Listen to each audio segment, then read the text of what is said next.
So, just finished the Angry Video Game Nerd movie, and that was actually better than I had thought it was going to be, just because he's been building up hype for this for, what, 4 or 5 years now? I don't even know. I know I kind of stopped paying attention to it after the Indiegogo campaign, or his Kickstarter, one of his Kickstarters. Whatever he used, but whatever website he used, I kind of stopped paying attention. It was actually really good, though. Like, you can see the care and effort that he put into this, and how you can see he's rooted in like monster movies, right? And it shows. It pokes fun at a lot of the cliches of those old monster movies too. Yeah. And Doug mentioned that this is kind of an important movie because this is one of the first movies by a YouTuber that's been publicly funded by other people that's getting a theatrical release and taking off. Like, there's always been indie films, but this is like the new wave of indie films, more or less. Well, we're gonna see. We saw I don't know if you know Ashen's The Quest for the Game Child. No. I don't know, which was like filled with in-jokes and just released for free on YouTube. That had oh god, what's his name? The guy who played Wicket in it. Okay. And the guy who was like god, what's his name? I can't remember his name now. But that and we've also seen that guy with the glasses. His movies. But he funds himself. I mean, he doesn't This was a yeah. Well, I've seen, and as well, we're gonna see the Rooster Teeth standalone movie coming up as well. That got a lot of funding. The only other movie that I can compare this to really is I didn't really watch Kick-Ass. Yeah, I've watched a little bit of it. I liked what he was doing. I watched all the that guy with the glasses ensembles. Those are the most comparable. Yeah, they're a lot more like a TV show or that's what they felt like. They felt like a TV show or a miniseries, and that's kind of what they were going with. Where this could easily have been that because it was way too long to have any reason to be. And like the first, it doesn't get like when you're making a movie like this, you kind of you're catering to your fans, right? Yep. So you don't need to like spend the first 30 of the minutes of introducing the characters. Introducing characters here. Because I don't even know if people who don't know who he is would like this movie because no they wouldn't. I can tell you, if you don't know anything about the Angry Video Game Nerd, you're gonna be really confused. Maybe if you're just a fan of video games and stuff, maybe that might be enough to carry you. I don't think so. But that was more like Game Boys, though. For like when Brad did Game Boys, like you didn't have to know who Brad Jones was. In fact, he wasn't even in it as the snob. It's just that it was him making a Mallrats type movie about video games. This movie needed to be edited down to like an hour and a half or an hour and 50. There's no reason why it's 2 hours. It should be 2 hours. And it's a long. It feels its length. It drags. It really drags at some points where it like cut that out. Yeah, but like I think this like do we need a cat fight on top of the Eiffel Tower? Honestly, it was interesting. Can cut that. We can cut that all out. It was a joke though. Like it was. But seriously, if they were gonna go for that, the cat fight on top of the tower, they shouldn't have done all the fucking jump cuts. It was so weird. Like because it was really like he got kind of carried away with the angle jokes at that point, because like it was cutting between the cat fight, the monster fight, him and E.T. in the plane, like it was. The plot was as ridiculous and crazy, and if you're somebody like me who loves cheap B movies, it's nice to see. That's another. If you like cheap B movies, it's like a return to like the old style of cheap B movies. Yeah, which is really nice to see because I haven't seen that in a while, and it looks he like did his own low budget miniature shots and stuff like that, and like the effects were good. Like when he wanted them, they all look charming and great in that crappy sort of way, which is why that's what kept me going to the movie, honestly. Or the effects. If they were normal movie effects, this would be a fucking terrible movie. Yeah. I find that he carries it, but I'm just wondering who my main problem with this movie is. Why is it a theatrical release? I don't see why it's in theaters. He was given extra money for it or something like that. That's not really my problem. I don't. It seems way. It doesn't seem necessary, but like. I mean, you know, it's gonna be self-indulgent. You know, it's gonna be all these things. Well, Brad didn't release Cinema Snob movie as a theatrical release, but he did sell it on his site, which is kind of what I think they should have did for this. Was sell it on the site. It just drags a lot. That's the biggest problem. It does. And there's so much stuff going on, and you're like, wow. And it's so abstract and goofy. A lot of it, you don't really care about. I don't want to spoil a lot of the story, but it gets it starts off as just him going to the desert looking for the ET copies, and it gets really fucking wild, crazy. Which I really out of nowhere. But I just like movies that do that. Yep. But it's kind of stupid. Yeah. a lot of it is just stupid funny. Yeah. He's working with a lot of the old jokes there. He does a lot of the stuff from his site too, like the Top Gun plane joke. Yeah. And stuff like that. There's this one joke where the army's involved at one point. They kidnap his not girlfriend. They set up she's a love interest, and then the ending. They had no chemistry at all, and then they had that one racing scene. They had chemistry. If they would have, if her, we're gonna go into. I think we should go into spoilers. We can. A little bit of spoilers. We'll go into a little bit of spoilers. Let's be honest, if you're watching a review of this movie, you've probably already seen it, and you probably already love it, and you'll hate anybody for saying anything negative about it. Yep.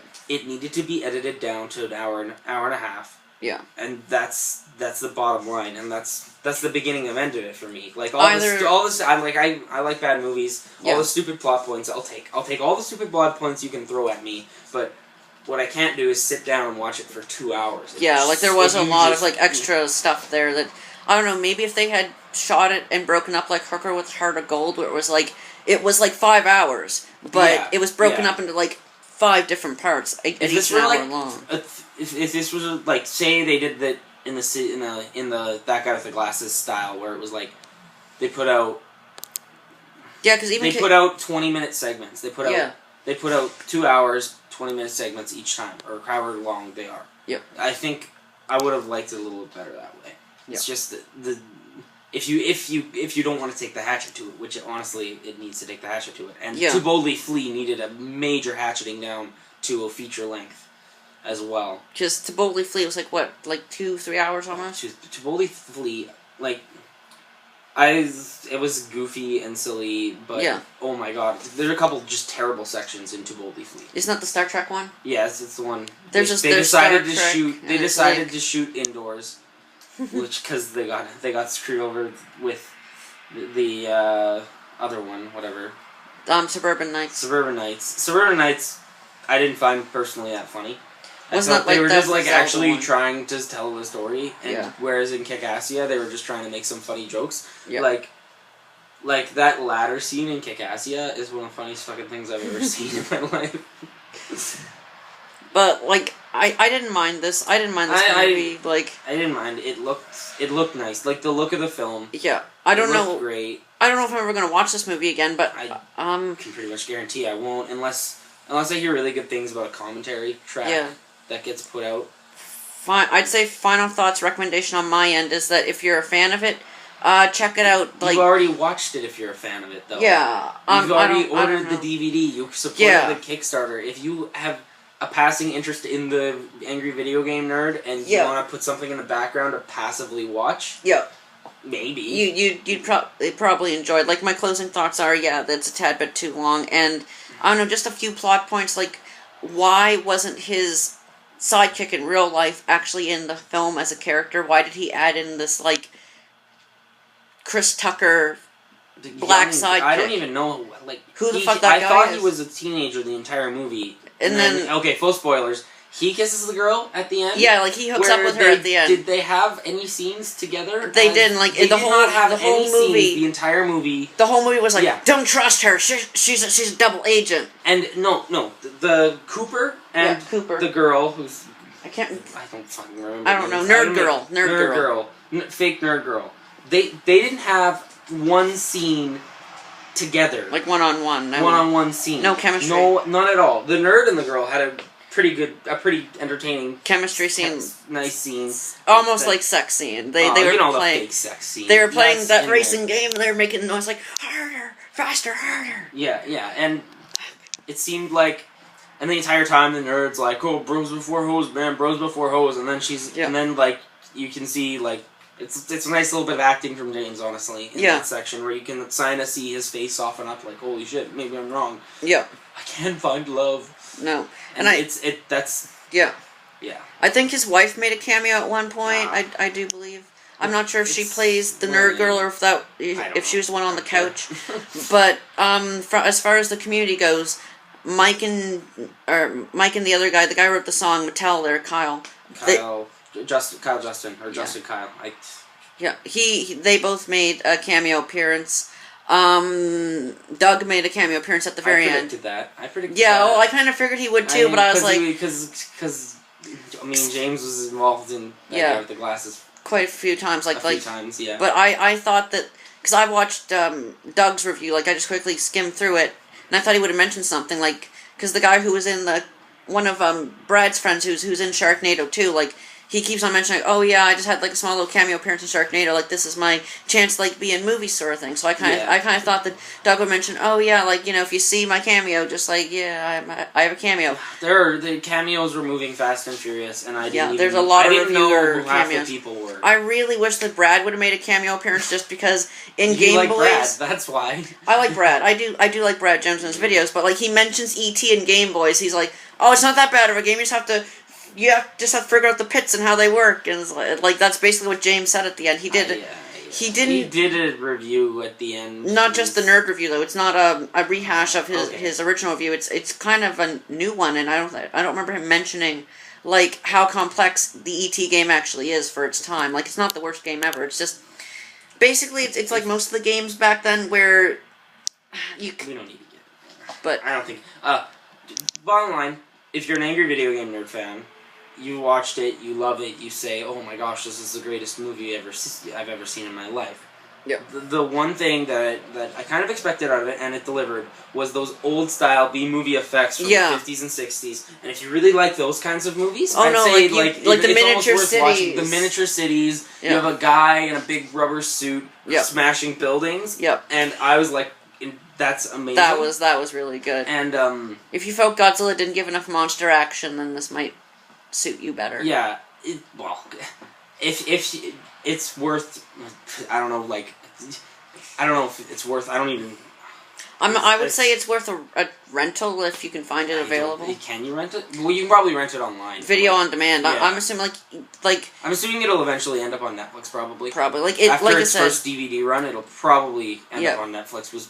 DVD run, I can't recommend buying the DVD unless you're a really big fan. But unless you're a big fan and you're gonna watch the commentary, which I'm sure will be hilarious. But video on demand, which I'm assuming is cheaper than actually physically buying it, is definitely worth it. There's worse things you could get for fucking video on demand, and same with Netflix. There's a lot worse fucking things you could watch on Netflix.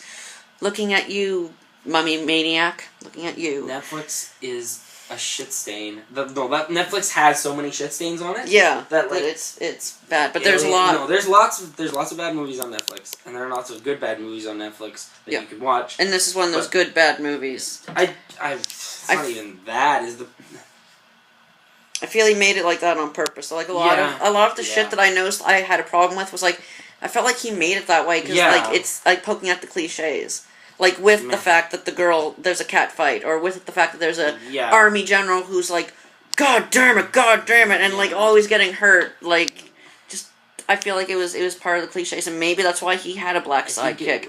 I think it was maybe, I don't know, but it just seemed like it was playing it all straight-faced as well. Yeah, there's no link to the audience, really. Besides lines that unless it was references.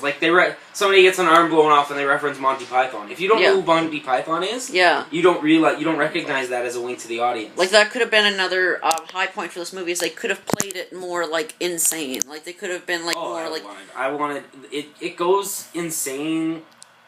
No, I don't mean insane, but more or less straight-faced insane. Less. It's very... Saints Row insane. Yeah, Saints Row 4 insane. It's basically picture Saints Row if really serious about itself, and like not like we're sneaking around. Yeah, I'm really surprised. Like I'm really surprised that the tone. I thought the tone would be a lot goofier. I know I say like gets goofy, but it gets goofy in a straight like. Yeah, like it's like, oh, we have to save the world, and like it's we have to do all these stupid things, but it's not like, oh, what the fuck is going on? It's like, let's do this. Okay, yeah, they just took that like 100% straight face, but.